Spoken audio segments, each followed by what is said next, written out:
రాజ్యాంగ హక్కులను తూచా తప్పకుండా అమలు చేయించిన ఆదర్శ నేత బాబు జగజ్జీవన్ రామ్ అని రాజమండ్రి పార్లమెంటరీ నియోజకవర్గ ఇన్ఛార్జ్ డాక్టర్ గూడూరి శ్రీనివాస్ బాబు జగజ్జీవన్ రామ్ దేశానికి చేసిన సేవలను కొనియాడారు.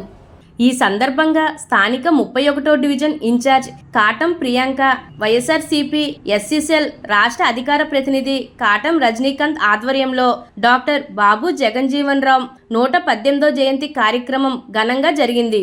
ఈ కార్యక్రమానికి రాజమండ్రి పార్లమెంటరీ నియోజకవర్గం in charge doctor Guduri Srinivas, AP housing corporation మాజీ చైర్పర్సన్ మేడపాటి షర్మిలారెడ్డి, వైఎస్ఆర్సీపీ సీనియర్ నాయకులు వాసంశెట్టి గంగాధర్, ముందుగా డాక్టర్ గూడూరి శ్రీనివాస్, మేడపాటి షర్మిలారెడ్డి, వాసంశెట్టి గంగాధర్, తిరగటి దుర్గా, సప్ప ఆదినారాయణ, కాటం ప్రియాంక, కాటం రజనీకాంత్, బిల్డర్ చిన్న, వట్టికోటి కృష్ణవేణి తదితరులు డాక్టర్ బాబు జగజ్జీవన్ రామ్ విగ్రహానికి పూలమాలలు వేసి ఘనంగా నివాళులర్పించారు. ఈ కార్యక్రమంలో వట్టికోటి కృష్ణవేణి, దాది శంకర్, బిల్డర్ చిన్న, తిరగటి దుర్గా, సప్ప ఆదినారాయణ, వంకాయల సత్యబాబు, సంజయ్, స్థానిక నాయకులు తదితరులు పాల్గొన్నారు.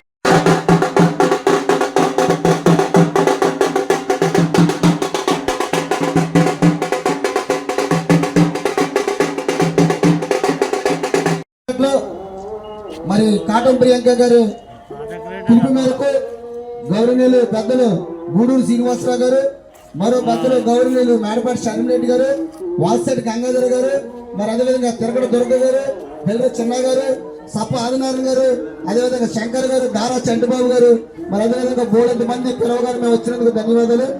అందరూ ప్రేమగా పిలుచుకునే బాబూజీ జగజ్జీవన్ రామ్ గారి 118వ పుట్టినరోజున ఈరోజు 31వ వార్డులో కాటం ప్రియాంక అండ్ రజనీకాంత్ గారి ఆధ్వర్యంలో జరుగుతున్న ఈ వేడుకల్లో పాల్గొనడానికి చాలా ఆనందంగా ఉంది.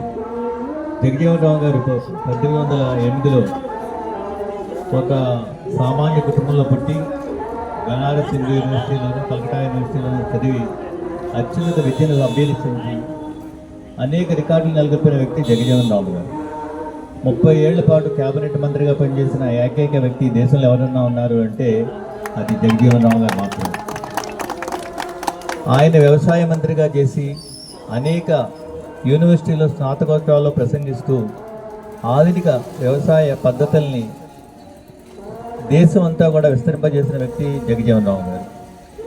అదేవిధంగా ఆయన రైల్వే శాఖలో ఉండగా ఈ ఏదైతే అంబేద్కర్ గారు రచన రాజ్యాంగంలో ఇచ్చిన హక్కుల్ని అమలుపరిచిన వ్యక్తి జగజ్జీవన్ రామ్ గారు. ఎందుకంటే రైల్వే శాఖలో పేరుకుపోయి ఉన్న ఉద్యోగాల్ని అవి ఓసీగా కన్వర్ట్ చేసి నో ఎలిజిబుల్ క్యాండిడేట్స్ అని, ఎస్సీలో ఎవరు ఎలిజిబుల్ క్యాండిడేట్స్ లేరని చెప్పి ఓసీలో కన్వర్ట్ చేసేవారు. జగజ్జీవన్ రామ్ గారు ఇదంతా కూడా గమనించి ఈ రిజర్వేషన్లు కరెక్ట్గా అమలయ్యే విధంగా ఈ రైల్వే శాఖలోనూ కేంద్ర శాఖలన్నింటిలో కూడా ఎస్సీ రిజర్వేషన్ని సక్రమంగా అమలు చేయించిన వ్యక్తి జగజ్జీవన్ రామ్ గారు. అంటే రాజ్యాంగం కల్పించిన హక్కులు, అంబేద్కర్ గారు ఇచ్చిన హక్కుల్ని ప్రజలకి ఎలా ఉపయోగపడాలి, అవి అమలు చేయాలనే విషయంలో జగజ్జీవన్ రామ్ గారు ముందడుగు వేసి చక్కగా మంచి పరిపాలన అందించారు. అదేవిధంగా దేశ రక్షణ మంత్రిగా బంగ్లాదేశ్ వారిలో నాయకత్వం వహించి ఘన విజయం సాధించిన వ్యక్తి జగజ్జీవన్ రామ్ గారు. అంటే రక్షణ మంత్రిగా ఉండి ధీటి అయిన వ్యక్తి ఇందిరాగాంధీ గారు నాయకత్వంలో రక్షణ శాఖ ఆధ్వర్యంలో బంగ్లాదేశ్ వారిలో ఇండియా గెలవడానికి కారణమైన వ్యక్తి జగజ్జీవన్ రామ్ గారు. ఇలాంటి మహోన్నతమైన వ్యక్తి మన అందరికీ ఆదర్శం కావాలి. భావి తరాలకి, పిల్లలకి ఆయన జీవితాన్ని ఓ పాఠ్యాంశంగా పెట్టాలని చెప్పి నా అభిలాష. అదేవిధంగా ఇంత అత్యున్నత వ్యక్తిత్వం కలిగిన వ్యక్తిని మనం భారతరత్నంతో సత్కరించుకోవాల్సిన అవసరం ఎంతైనా ఉందని చెప్పి కేంద్ర ప్రభుత్వాన్ని కోరుతున్నాను. జోహార్ బాబు జగజ్జీవన్ రావు, జోహార్ బాబు జగజ్జీవన్ రావు, దళితుల ఐక్యత, దళితుల ఐక్యత. బాబు జగజీవన్ రావు గారి జయంతి సందర్భంగా 118వ జయంతి సందర్భంగా మమ్మల్ని అందరినీ ఆహ్వానించి ఇంత అంగరంగ వైభవంగా జయంతి వేడుకలు మరి జరుపుతున్న రజనీకాంత్ గారికి, అదేవిధంగా ప్రియాంక గారికి హృదయపూర్వక మరి కృతజ్ఞతలు తెలియజేస్తూ, జగజీవన్ రావు గారు పేద బడుగు బలహీన వర్గాలకి ఆశాజ్యోతి. ఆయన బీహార్లో పుట్టి ఆయన చదువుకునే రోజుల్లో ఆయన అనేక రకమైన ఇబ్బందులు పడింది. సో ఆయన యొక్క కులంలో పుట్టిన వాళ్ళు అవనివ్వండి, పేదల్లో పుట్టిన వాళ్ళు ఏ రకంగా కూడా ఇబ్బంది పడకూడదని చెప్పి మరి ఆయన ఆ రోజు సంకల్పం కింద తీసుకుని మరి స్వతంత్రంలో కూడా ఆయన యొక్క రోల్ ప్లే చేసి తర్వాత మరి ఆయన మరి మనందరికీ తెలిసిందే మరి 40 టైమ్స్ ఆయన గెలవడం జరిగింది. అందులో 30 సార్లు మరి ఆయన పార్లమెంట్లో అనేక రకమైన మినిస్ట్రీలు చేసి ఏ రకంగా మరి మినిస్ట్రీల్లో ఏ రకంగా ఆయన ఒక్కొక్క మినిస్ట్రీలో ఆయన ఉన్నప్పుడు ఇలా ఉండాలి అన్న విధంగా మరి బాబు జగజీవన్ రామ్ గారు మరి మనందరికీ కూడా ఆదర్శవంతం కింద ఉండి, ముఖ్యంగా బీహార్ వాసి అయినటువంటి బాబు జగజీవన్ రామ్ గారు స్వాతంత్ర సమరయోధుడు. అంతేకాకుండా ఉప ప్రధానిగా చేసినటువంటి మరి ఆ రోజుల్లో ఆయన చేసినటువంటి ప్రతి దాంట్లోనూ, ఆయన తీసుకున్నటువంటి ప్రతి మంత్రిత్వ శాఖలోనూ ఆయన విశిష్టత కల్పించేది. ప్రత్యేకించి వారి యొక్క గుణాలని మనం తీసుకుని భవిష్యత్తులో ముందుకు వెళ్ళాలని కోరుకుంటూ మరి ఈ రోజున ఎంతోమందికి భారతరత్న అవార్డులు ఇస్తున్నారు. ఇవాళ వారికి కూడా భారతరత్న అవార్డు ఇవ్వాలని చెప్పి డాక్టర్ గారు చెప్పినటువంటి విధంగా మరి తీసుకెళ్లాల్సినటువంటి అవసరం మనందరి మీద ఉందని చెప్పేసి నేను తెలియజేసుకుంటూ మీ అందరికీ నమస్కారాలు. 19వ జన్మదిన కార్యక్రమానికి జగజీవన్ రావు ఫంక్షన్కి మన కాటన్ రజనీకాంత్ గారి ఇంటి కొట్టడం మాకు అందరికీ సంతోషంగా ఉంది. ఈ ఫంక్షన్ ముఖ్య అతిథిగా మన డాక్టర్ గూడూరు శ్రీనివాస్ గారు, శర్మిలారెడ్డి గారు, వాసంశెట్టి గంగాధర్ గారు, పెద్దలందరికీ పేరు పేరున నమస్కారం తెలియజేస్తున్నాం. ఇవాళ సుదీర్ఘ రాజకీయ పోరాటంలో 40 సంవత్సరాలు సుదీర్ఘంగా చేసి దళితుల్లోనే ఉన్నతమైన ప్రైమ్ మినిస్టర్, ఉప ప్రధానమంత్రి పొందినటువంటి మహానుభావులు ఎవరన్నా ఉన్నారంటే అది జగజీవన్ రావు. ఆయన రక్షణ మంత్రిగా కూడా చేశారు. ఈవేళ ఆయన ప్రైమ్ మినిస్టర్ అవ్వాల్సిన గడియలో ఆయన ఉప ప్రధాని చేశారే కానీ ప్రైమ్ మినిస్టర్ చేయలేదు. ఆ టైంలో గారా చంద్రబాబు స్టేట్ నాయకులు ఇందాక దండలో పిల్లలు మర్చిపోకుండా రాష్ట్ర నాయకులు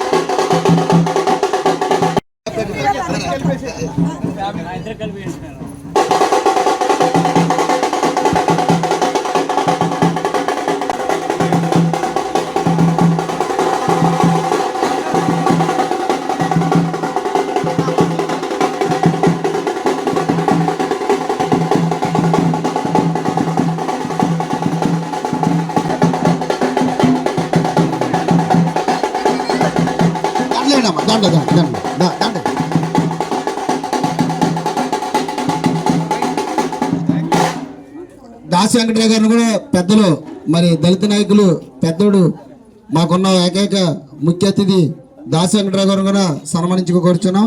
దాసి దండలోరా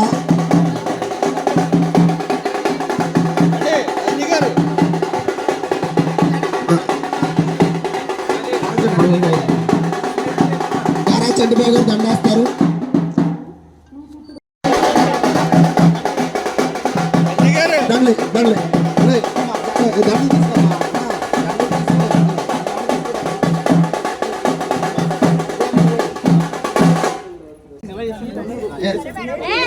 జోహార్ బాబు జగజీవన్ రావు, జోహార్ బాబు జగజీవన్ రావు, జోహార్ బాబు జగజీవన్ రావు, జోహార్ బాబు జగజీవన్ రావు.